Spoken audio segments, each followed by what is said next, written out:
It's time to get your morning started with the news you need to know. News update. This is what's trending with DJ and PK. Hashtag Utah Jazz. I've been really proud of the fact that the guys haven't fallen into the trap of, oh, we get all this opportunity and some of these guys aren't out here, and so I'm going to just make it about me. I think guys have had big nights and done it within the construct of a team, and we're coming in at the end of most nights with pretty high assist numbers. I think it gives it the best chance to translate, but I obviously don't know for certain. There is Will Hardy talking about the Utah Jazz. They played the Grizzlies tonight. It's the last home game of the year. They got a road game on Sunday. 80 down, 2 games to go. This is it tonight and Sunday. And what he said at the end, PK, is the question we all have. It's a question we'll talk with David Locke about when he visits us at 8:30. What translates? What will actually help the Jazz? Who will make the roster next year? And how might they be able to help in whatever number of occasions they're called on? Well, they'll make great scout team guys, yeah.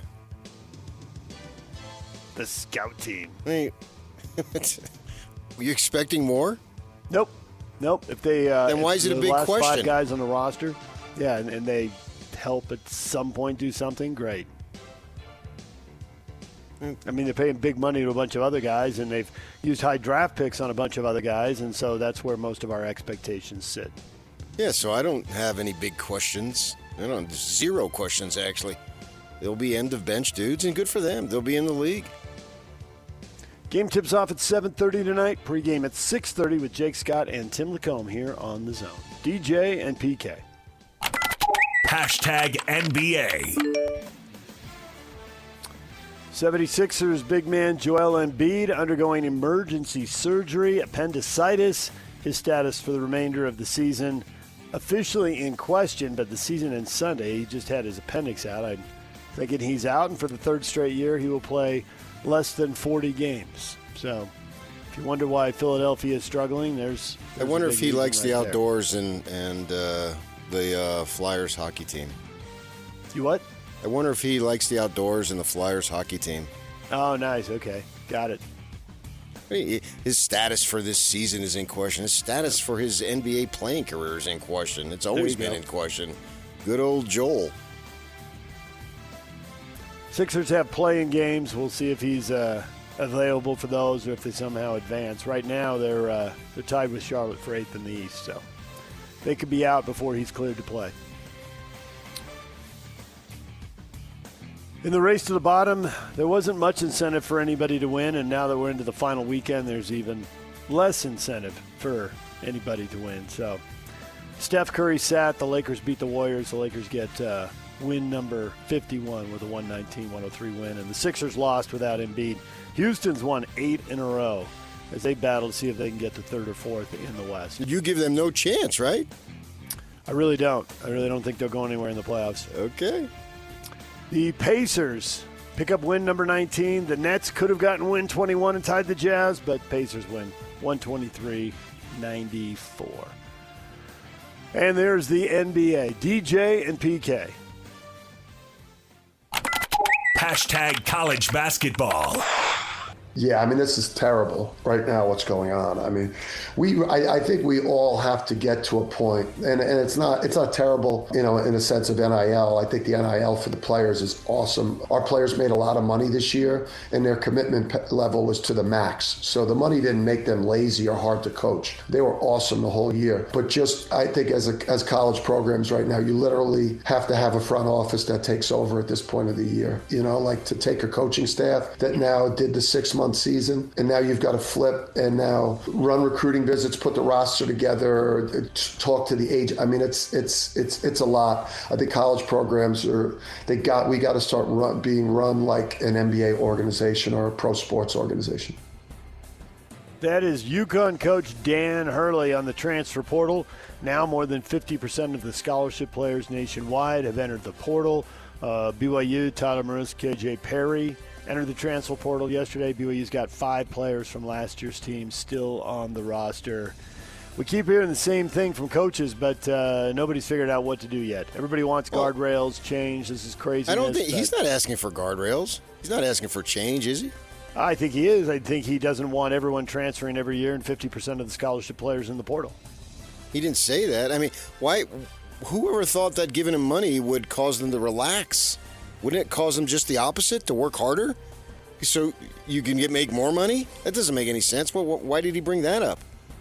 I think sometimes in pro sports we've heard that guys with multi-year deals relax, and guys. These guys don't have multi-year deals. They got one-year deals. Play really hard, and because they're all on one-year deals right now, I'd never really thought about the relaxing thing. It's not so much about the big money; it's the big money over however many years when that tends to rear its head in the pros. Oh yeah, and well, you went to the negative. I go to the positive. We see it all the time when they're in their contract year. Yep. They play well. I'm in a contract year. I've had my best year ever on the radio. Not everyone's taken off. Elliot Cadeau, who we last saw earning the Final Four Most Outstanding Player Award, helping Michigan win that championship, is coming back for his senior season. Wolverines making moves in the portal, landing 6'11" forward J.P. Estrella from Tennessee to go to Michigan. Yeah, and you mentioned a couple of BYU guys. I got good news and bad news on DeBonsa. Is the good news he's not going to the NBA. The bad news is he's going on a mission. Taking pictures inside Temple open houses. Man, this guy, he's amazing. G League guys continue to find their way back to college basketball. Westchester Knicks guard Dink Bate has committed to play for Providence and New Friars coach Brian Hodgson. So how about that? He was a top 30 recruit back in 2023. He played in the G League for Westchester and also for the team in Mexico City, the Capitanes. I got to say, of all the things we're seeing, that's the weirdest. Guys from the G League to the NBA, or to the from the G League instead of going to the NBA, going back to college. Totally bizarre. Why? We see it with the European guys. What's the difference? It's just weird. I'm used to guys going off to the G League or the NBA and being gone. That's because that's what you're familiar with. But what about all the dudes in Europe who do the same thing? EuroLeague guys. It's been going on for years. Why is this any different? Because I think those guys have been... You're not aware of it. That's the only reason why. DJ and PK.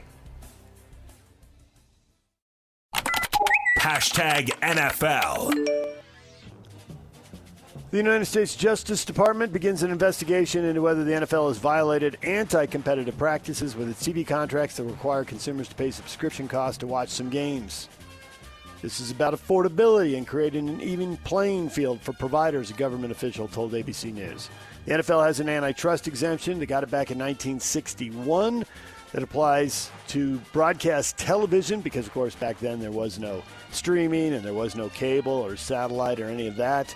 So there are some people saying now this doesn't apply to the other media, ESPN, NFL Network, Amazon, Netflix, all that stuff. So see how that sorts itself out. Yeah, who's going to draft Spencer Fano, kick Lumauth? How's Fernando Mendoza do when he gets drafted by the Raiders? That's what I want to talk about. Just saw another mock draft yesterday. Spencer Fano doesn't slide past Kansas City. The offensive line, actually, which is why they have lost 2 Super Bowls. Their offensive line has been beaten pretty badly in those games. They have an injuries issue. I knew you'd know. What? I knew you would know. Yeah. DJ and PK. Hashtag college football.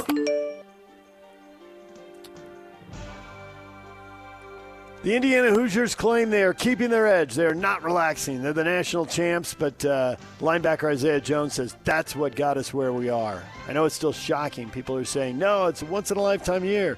But for us, I was just trusting the process, and that's the end result. And we believe the same thing this year. We want the people on the outside to know as great as it was last year's over. Last year could do nothing for us this year. Everyone in the building has a sharp focus on the day-to-day process. We put last year out of our minds. It's the old cliche, it's harder to stay at the top than to get there. They're there. Now can the Hoosiers stay there? Oh, I want new cliches. I'm tired of the old ones. What's one of the newer cliches? You got something on the new side? It is what it is. I've only been hearing that 20 years. That stay at the top thing's got to be, I don't know, 50 or 100 years old. 50 or 100? Man, it feels like I've been hearing it my whole life. 50-year variance. Yeah. Not 50 or 75, 50 or 100. It might be 75, though. Could be. Or we could break it down by decade. 50, 60, 70, 80, 90, 100. DJ and PK. Hashtag Major League Baseball. The 1-0 pitch. Bogart swings, hits it in the air, deep to left field. That'll get it done. All the way over the wall. A grand slam to win it. He didn't need it all, but he got it all. And Xander Bogaerts over the fence, his second home run of the season, a walk-off grand slam. And the Padres do it the fun way in the bottom of the 12th inning. 7-3 the final score. Padres win on a walk-off. They walked two guys to get to Bogaerts. Really, a single would have won the game. They already had the runner at third, but hey, they walk two guys, and he goes deep, and they go nuts. A big swing in a day that was largely about pitching, PK. There weren't a lot of games, but the Athletics get a one-hitter, Springer, and two guys in the bullpen combining on that. Lost the no-no in the seventh. You always say hitting is contagious. Do you believe not hitting is contagious? The Yankees now with 2 hits over 17 innings. I believe good pitching limits hitting. So good pitching rather than contagious. And now you can argue bad pitching leads to the contagion of continuous hitting if you want to also. So I get your point. Athletics win 1-0, and then we got a bunch of other teams. We got a couple shutouts, and I think 3-4 teams limited to 1 run. Even that Padre-Rocky game was 1-1 going. They traded runs in the 10th and 11th before the slam in the 12th. So pitching rules today, back to a full schedule today, and we'll probably end up with a bunch of high-scoring games now. But they have to change the rule on saddling the pitcher with a loss. When he comes in and gives up a ground ball, gets 3 outs, he gives up a ground ball in the 10th inning, and then his team doesn't score in the bottom of the 10th, and he gets the loss. It makes no sense. Yeah, everyone's gone away from tracking wins and losses and worrying about that because there's weird stuff in there. You may, but I don't know that general managers have when it comes to contracts. If they can ding you any which way, they're going to. Going to ding you if possible. Anything to save a buck. Right.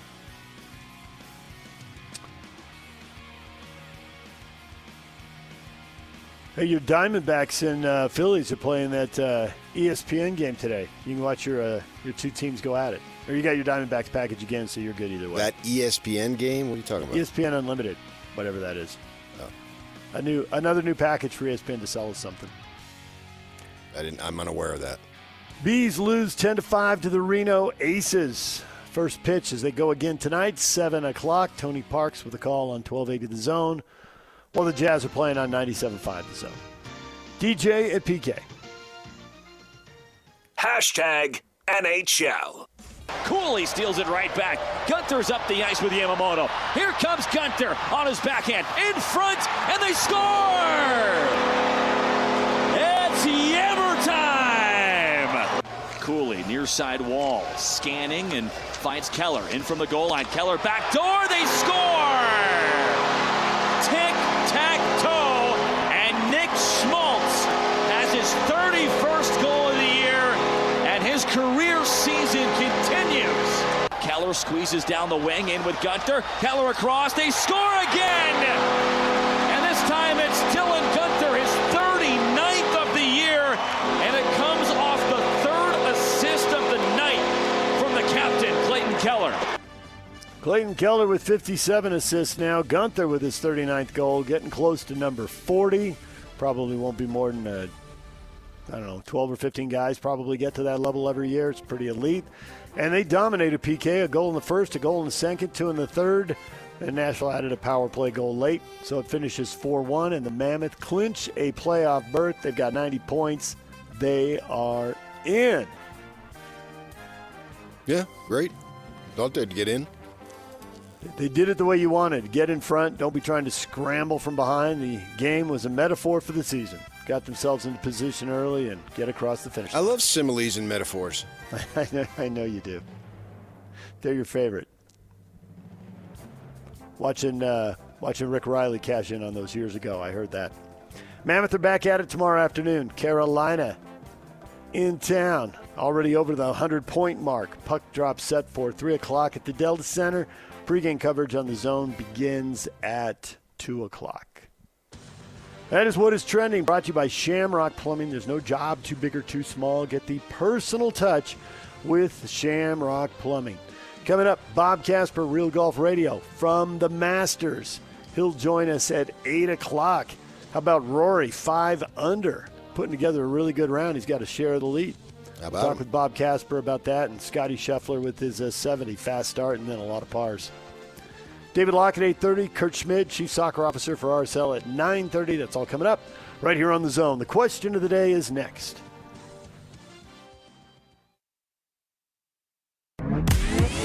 Just a bunch of guys sitting around and talking sports. This is Scotty G and friends. Tony Jones from The Athletic. When you get blown out at home by a team that lost 16 in a row, I applaud that lack of effort. That was impressive by the Jazz. The lengths that the Jazz are going to pull this off and to make sure that they keep that pick. I got to say, this is the best front office in the league at this point. I'm all in. Because they're going to keep their pick, all right? They're going to get a top 5 pick. Listen, you ready for me to get wild on here? Let's go. I'm going to get Let's wild do it. on this show. Let's do it. If the Utah Jazz get A.J. DeVancer, they're winning an NBA championship within 3 years. Lloyd, you rolling on that? Lloyd's got Lloyd, you got that? it. Wow. Catch Scotty G and friends weekdays from noon to 3 on 97.5, the KSL Sports Zone. You're listening to this podcast, so I know you've got a curious mind. Here's a helpful fact you may not know yet. Drivers who switch and save with Progressive save over $900 on average. Pop over to Progressive.com, answer some questions, and you'll get a quick quote with discounts that are easy to come by. In fact, 99% of their auto customers earn at least one discount. Visit Progressive.com and see if you can enjoy a little cash back. Progressive Casualty Insurance Company and Affiliates. National average 12-month savings of $946 by new customers surveyed who saved with Progressive between June 2024 and May 2025. Potential savings will vary. Make game day yours. Tickets, food and drinks, stats, and streaming. Everything you need is in the Utah Mammoth app. Download today and make game night easy. Download on both Android and iPhone. Just top. The KSL Sports Zone and Beehive Meals are honoring people that impact youth sports in our communities. Nominate the youth sports volunteer you know for the Beehive Meals Hero of the Week at KSLSports.com/contest. And listen every Thursday afternoon to JJ and Alex for the winner. It's the Beehive Meals Hero of the Week. Time for the question of the morning. Hot takes or toast? It is the last regular season home game for the Utah Jazz in the 2025-2026 season. Expect another big crowd, and that brings up the question, do the Jazz really have the best fans in the NBA? And Tavita says, well, the arena ain't empty. Chris, the arena's filled every night, even when the team is bad and it's always loud. I would say Jazz fans are some of the most loyal to the team. No, we didn't say some. We said best. We've got other people. Clinton, they've hung in there with the Jazz over a long stretch of ineptitude. Very loyal, pretty knowledgeable. I think Portland fans are really good as well. Steven says I'm going with Celtic fans. Celtic fans, huh? Boston.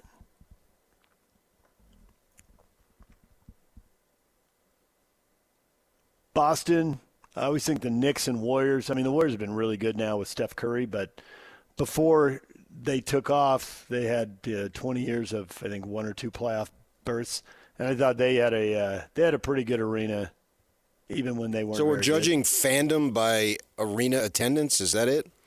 Arena attendance, passion. If I've been in it, I don't have as good a sense. There's a bunch of NBA arenas I've never been to, but yeah, I mean it's a little different in in these bigger markets. I mean, there's so many people. I think in the smaller markets, Portland. Seattle doesn't have an NBA team now, but I always thought their fan base was really into it. I don't know. The best? Yeah, I don't think I can prove that. You can argue it. I don't think I can prove it. Well, because it's not provable, so I know you can't. Thunder and Spurs, pretty good. You prove stuff by facts, and this cannot be a factual discussion. But I think that fandom, a fan base, is far more than attendance. I mean, let's call it like it is. In the NBA, it's mostly a bunch of rich white people that have the access to go to the games. Got to have the money. The ticket prices are pretty high and getting higher. Yeah. And I had an opportunity to watch a Warrior playoff game. We're supposed to fly out of Oakland, and this is the finals. So we went to San Francisco for a weekend series to watch the Giants. I don't even remember who they were playing. I've done that probably 7-8 times. Take off on a Friday after work, go to at least 2 games, and then come back Sunday night, right? And out of Oakland. And so the one time the flight was delayed 3 hours. So the Giant game is over. Well, what are we going to do? So we drive back over, or actually take the part, and Warriors are playing in the finals because it's in June. And it is maybe a mile south of where they used to play, whatever that other place, changed names a few times, but right there by the A's ballpark and where the Raiders played and all. And so we go to the local Chili's, and the place was packed. It was so much fun, and it was in largely an African-American neighborhood, and so it was packed with the locals, and we're high-fiving, going crazy, and it was so fun for me to see their passion for the Warriors in the finals, and I don't remember which year they were in, so I don't remember what the series record was. I don't remember the opponent. I just remember being there and talking with these passionate Warrior fans, many of whom probably never don't go or certainly regularly. I never regularly went to any games. It was always a thrill for me if I had an opportunity to go into Madison Square Garden to go to a Knick game, and it was usually because somebody had an extra ticket, not my parents. I don't ever remember going to a Knick game with my mother. And in fact, I don't even remember going with my father. It was always somebody else. And because those tickets back then, relatively speaking, expensive as they are now, and it was just so cool to be with those fans, to see all their passion. So I extend fan bases go way beyond arena attendance and arena atmosphere. You could track a bunch of stuff. You could track TV ratings. I'm sure you'd be excited about that. You could track merchandise sales, but in the NBA, I don't know that you necessarily sell that stuff because of team, and you sell some of it because of the team, but you sell a lot of it just because of star players, and we see jerseys here from all over the league. I track passion by heart. I don't look at numbers. So do Thunder fans have heart? I've never been to a Thunder game. I've been to Oklahoma City multiple times for work. I assume, but I don't know. I've lived in 4 NBA cities, and Oklahoma City is not one of them. One you don't have a tie to yet. No. So I've lived in 4 states, 5 NBA teams. LA is really into the Lakers. The Lakers and Dodgers in LA, you can always find people, whatever you're doing. Laker and Dodger fans will always talk about their team. Those 2 teams are way into it, and they're at the top of the food chain in LA. Okay. I mean, you can argue that fan base is, they've won so much. It's not the same as rooting for a team in Utah. Yeah, but that's not their fault. No, it's not. But their fan base is way into it. True. At least when I was there. I go back every year, but I haven't lived there in a long time. But when I was there, it was the coup de grace, and I don't even know what coup de grace means. It was where it's at. Yeah. There's nothing better for me than being assigned to go cover a Laker game at the Forum. Clint thinks the Jazz fan base is not what it was. They are losing the best fans because this team doesn't even try to win games. Rebuild year. 3 question marks. Probably ought to be 4 since it's been 4 rebuilding years now. That's just not true. These guys try to win every time they're out there.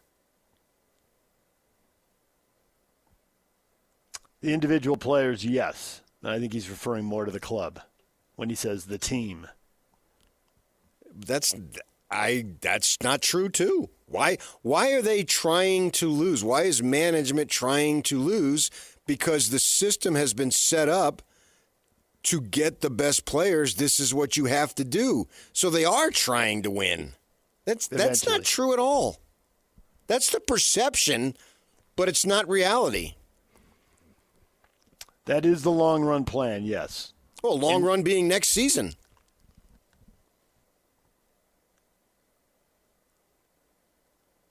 David, some fans are still hibernating. We watch from a distance. As soon as they're good again, we'll show up.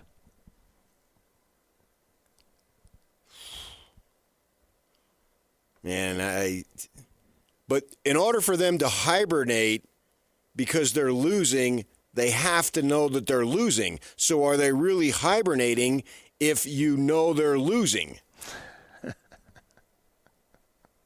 That doesn't make sense either. And they're alive. Then they come back. They're in a cave. They're following him. They're following him either way. They'll be more excited when they win, but they're still following them because they know they're losing. And if you weren't following them, you would have no idea if they're winning or losing. So you are following them. Because you're hibernating, that means you're following them. Brian says the Jazz have some solid fans who are all in, but there are a big majority of fence riders who only support when the Jazz win. And they like to make excuses when they lose. They really have no knowledge of things. They just like to ride the wave, and they believe all the smoke being blown their way. What smoke? What are we talking about? Yeah, I don't know. Unless he doesn't believe this rebuild is going to pay off with anything next year. If he thinks they're going to be bad to mediocre next year. Okay, but what smoke? Who? Well, the thought that they'll be really good next year, that would have to be all the smoke. Other than that, I got nothing for you. You know, the only thing that I could say could be smoke now is if you really don't buy into this team isn't going to be good in the next season, 26-27, then that would be smoke. Maybe individual smoke about the upside of some of these younger players. I know, but who's blowing the smoke? The smoke doesn't just create itself. Their fellow fans, the media, the club leadership. I haven't heard anything. I don't know. He doesn't identify who. I haven't heard the Angels say anything. And they I don't know. Ryan Smith came on before. He hasn't come on much at all this season on our show, maybe other shows. I think there's optimism, yeah. You always have to have optimism. And what's the point if you don't have optimism? And they have it. They should have. I mean, they have it every year. We had Ryan Smith on a couple years ago on opening night. Aren't you guys excited?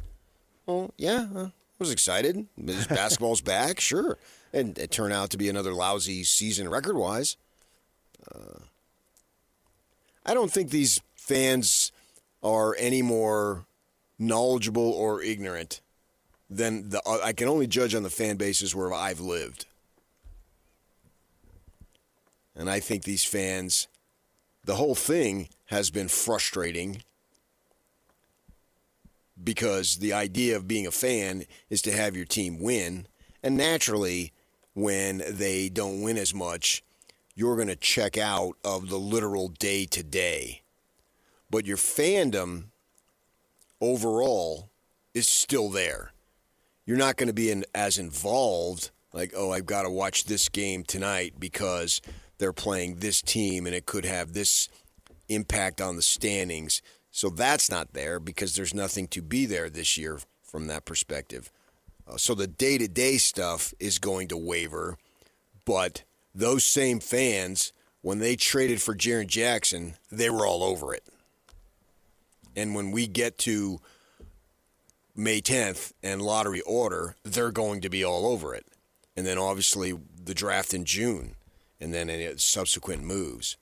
So the day-to-day is following the team.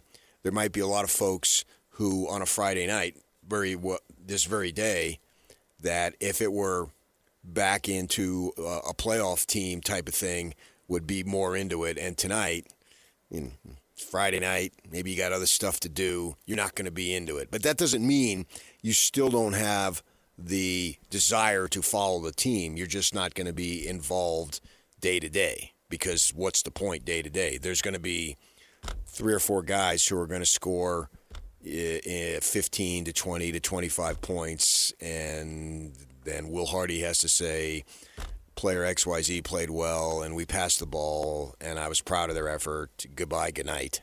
Yeah. And he only has to do that one more time. And then after the Laker game, then he can present a bigger picture. And we're not going to be talking about any of these guys. And we're going to be talking about next season and Jaren Jackson coming back healthy and so forth. We all know the storylines. And at that point, yeah, it'll be really intriguing when we get to next season. And I don't know that they're going to win. I hope they're going to win, but I know they're going to try to win, and that's good enough for me. Utah Jazz playing their last home game of the season. Do the Jazz really have the best fans in the NBA? Eldon, not compared to the Mammoth fans. Now, Eldon, you're trying to start something there, aren't you? See, they're not in the NBA. That wasn't the question. Eldon wants to mix it up.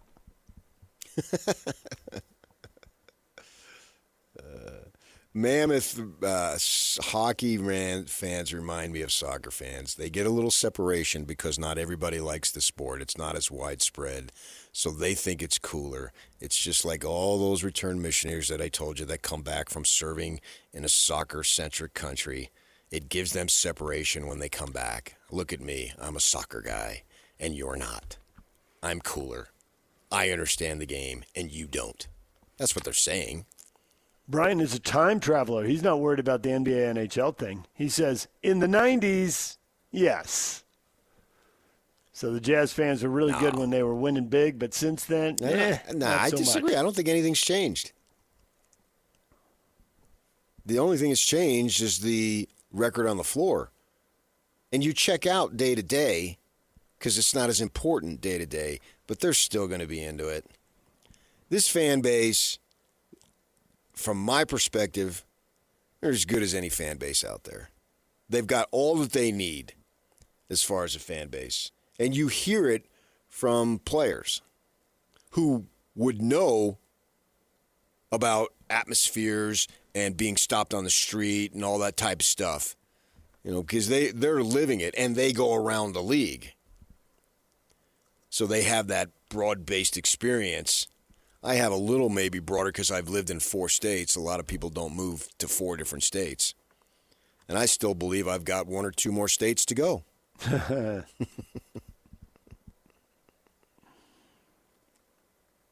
And you may ask, which states? Which states? I know says playing along. I've been eyeing Greenland. I thought you'd say Canada, honestly. I don't want Canada. Well, the 51st states. Yeah, I thought you were We trying already to be got topical. Canada. What do I want them for? You'd be topical. I don't know. You're not a cold weather guy, so I wouldn't think. Then why'd you say you thought I would say Canada? Because I thought you'd go for headlines and recent events, and I picked the wrong one. That's okay. why. All right. Now I know. I think Kyle Korver is one of those players. He talked about when he came to Utah, there was more like a college atmosphere. There was energy every night. Excellent point. And he played for multiple teams, so he had a good measure of both going into arenas as a visitor and a home team and knowing how much their energy was and how much is the energy people screaming at you or how much are they screaming for the home team versus, heckling the road team. Right. That's that. I provided the overview. You provided the specific example that I was looking for. Excellent work. So, yeah, that's exactly what I'm saying, and that's an excellent example, an illustration of what I mean. And we hear that. We've heard that, and I believe we will continue to hear that. And this team next year, and it's an if, I'm not going there and saying, oh, absolutely, but if they're looking at, as we roll into mid-March, possibility of getting 50 wins, to me that's a benchmark. I don't see how any team that doesn't have 50 wins isn't a good team. They may get ravaged with injury like the Lakers right now, and we'll see what happens with them. But to get to 50 wins, you've got to be good. That's a benchmark for me in the NBA. And that hasn't changed forever because they haven't added or subtracted games and whatnot. So it's still that idea. If we're this, and if hopefully that's the case, but when we start getting into mid-March and it's looking like they have an opportunity to get 50 wins, that would be impressive, man. Do you realize that would literally be a round numbers, a 30-win improvement? Yes. And I think it's going to happen. I think it's way more likely than not. Next year? There's a bunch of stuff that could happen. We can't guarantee it, but I think it's way more likely than not. If you get to 50 wins, I think, to your point, your top quarter or top third of the league, this year it'll be it's going to be 9 50-win teams this year. Out of 30, so that's 30% of the league right there. So right in that range, somewhere, give or take every year, it's the top quarter to top third of the league. And you think it will, or not can, what percentage, put a percentage on next season that you think that when we get to the final week, they'll either be playing for it or already have it? 70 was the first number that came to my mind. Wow. And then I started debating if it should be a little higher. Higher? But I'm going to go with 70. But I got to say, I did bounce around and start thinking, should I go 75? Should I go 80? Ooh, 80? There's too many injuries, and I think that there's a guy they need on their team that they're going to get that they don't have yet. A.J. Devonta? Well, that would certainly help. That'd be a positive. No, I've told you multiple times they need to add a veteran ball handler. They need one or two veterans on the perimeter, and they need someone who can handle Russell the ball. Westbrook's coming home? Who? Russell Westbrook? No. Coming home, I like that, though, because he was on the roster one summer for like 20 minutes or something, right? Yeah. So it's not there. They've got to do it, but I expect they're going to do it. I think I've talked to other, people in the media, have watched a lot of basketball, and, you're killing time or something at a game, and I'm like, what about next year? Well, I start talking about next year because this year is what it is. And that is either people bring it up or people agree pretty quickly when you bring it up. Like, I could see them adding that, So they're not here yet. You can't guarantee anything. But, man, if a bunch of us see it, I'm pretty sure Austin Ainge and Danny Ainge see it, Now, maybe you don't know what's going to happen in the draft here, and maybe they draft someone and they're like, hey, this player's going to be really good. We're just going to have to go through the growing pains. But that has surprised me a little bit. But I leave the door open for that, and maybe they come up short. And they've always got the injury bug always derails a team that you think could be a 50-win team. Minnesota could have been a 50-win team this year, but they're not going to be. They're not going to make it. They're going to get close, and then you can say, well, this guy sat out a few games, that guy. You can rationalize or ham and egg it, whatever you want. Mm-hmm. And Minnesota's probably the one I would think this year. The next closest team in the West is Phoenix, and they're having a good year, and having a much better year than I expected or most people expected. But they're going to, I don't know. They've got 44 wins now, so they're going to finish at 45, 46 is the most they could do. They got 2 games left. So nobody else is really going to get there. I don't think I really expected anything else. Maybe, I don't know, there might be people expected 50 wins out of the Clippers, but you just never know how many games those guys are going to play. Especially Kawhi. Oh, man. And they moved Harden. 40% for, or not 40, 70% for next season. I'd take it right now. Yeah. Did you think I was too high, too low, or just right when you heard that number? How did it land? To me, seems I would be more cautious. But when I make my predictions, I tend to be extremely conservative. So would you go 50-50 or even 60-40? You think it's more likely than not? Yeah, I'd go more in the 60. Now, that has the opportunity to change as we get information leading into this player, this draft pick, whatever it might be. So that's subject to – that's just right now with 3 or 4 unknowns. Yes, there are definitely one unknown draft night, and then I am sitting here right now guessing that they're going to add 1 or 2 veterans to the perimeter, and we'll see how that plays out. But you're right. There's 3 unknowns right there. Yeah. 2 players and a draft pick. Uh-huh. And I'm just sitting over here guessing because I don't know what they're going to do. Anticipation. Yeah. I always wondered this time how much they know what they're going to do. Again, you have ideas. They have anticipation. ideas. I don't think they can know. There's conversation, but you have to have really plans. Right. All right, DJ and PK, we got to take a break. Oh, PK, big date this week. We got to talk about that and the Masters. We're going to Augusta to talk with Bob Casper. Top of the hour. Stay with us. This is JJ and Alex. I got this. Travis Yost, our guest. He covers the NHL for TSN. For the Mammoth, I think they're the fourth best team in the West. I think that they would be a likely favorite against Anaheim. They could be or should be a favorite in a series against Vegas. If the Mammoth close the season as we expect, by goal differential, this is the best team that has ever been on the ice for either the Utah or Phoenix, Arizona Coyotes franchise by goal differential this season right here, right now. This team absolutely should not be thinking we made it to the playoffs. What an accomplishment. At this point, considering how good the Mammoth have been, and I mean that, they really should be thinking, how do we go in and win a round in the playoffs? And I think if you've got Anaheim on the ice, even if you're the road team in that series, that's a matchup the Mammoth should want, and it's one they should win. Catch JJ and Alex afternoons from 3 to 7 on 97.5, the KSL Sports Zone. This is my song to no you, DJ. chance of hitting that note, so I sat that one out. I wonder if you were going to give that a shot, PK. Can you hit the high notes? Oh, I can hit all sorts of notes. Okay. Tell the people why you wanted that song coming back, PK. Because it slipped my mind the other day. We just passed, I think it was Wednesday, our 24th anniversary. So we are now in our 25th year of this doing this for Cockton radio show. That is a long time. I had no idea when we started doing this would last as long. Radio just doesn't tend to. Something happens. As we've seen with people we've worked with, it's just, you couldn't predict it. Everything's sailing along one day, and then something happens. No, I'm very grateful. I mean, I just couldn't express really the gratitude I have in my heart for you, for the folks who have allowed me to do this, for the producers that we've had. Jake has been our longest guy, I believe. I think probably is going to be record-setting when it's said and done. And, of course, for those folks who listen every day, and we see them, we talk to them at the gym, at the golf course, going out to eat, wherever it might be, the neighbors, the games, of course. Yeah, it blows my mind. I'm very lucky.